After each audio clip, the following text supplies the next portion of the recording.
मजबूरी जात बानी ससुरार हो तोहरे से सच्चा बाकी करी हम प्यार हो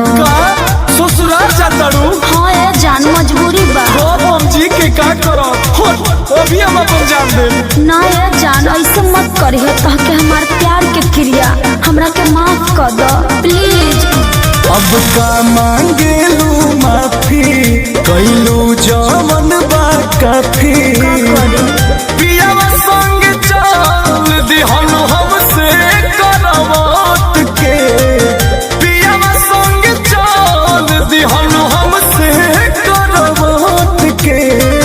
बिजली के तार पाई यार तोहर मोहरी लटक के बिजली के तार पाई यार तोहर मोहरी लटक के। अरे कुल का कहता रो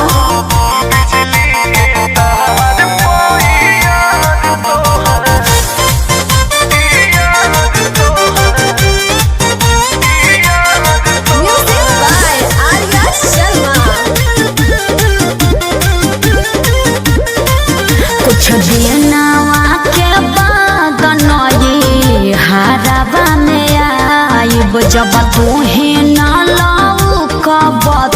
कैसे जी पाए बड़ी दुखी बनी दिल चचन चोर को दिहलू अच्छा छोड़ो ना चलू ससुरा हमके मोहरेला मजबूर को दिहलू का करी अब जानी रोआ हमारे कोरा मिली पोट के अब जानी रोआ हमारे कोरा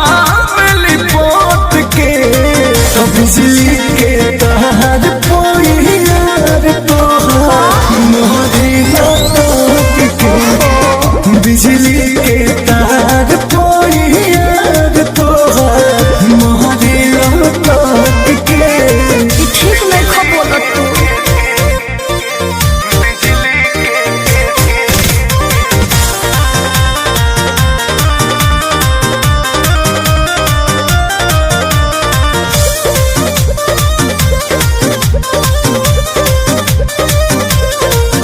अंकुश राजा दी हो जाने जानावा के हो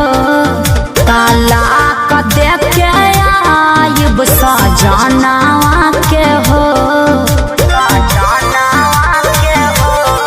तोहर पियौआ न मोल नहीं छोड़ पैहे हो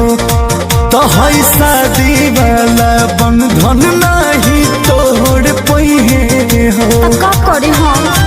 मंगिया में सिनुरा भरा बबलू सट सट के ना हो मंगिया में सिनुरा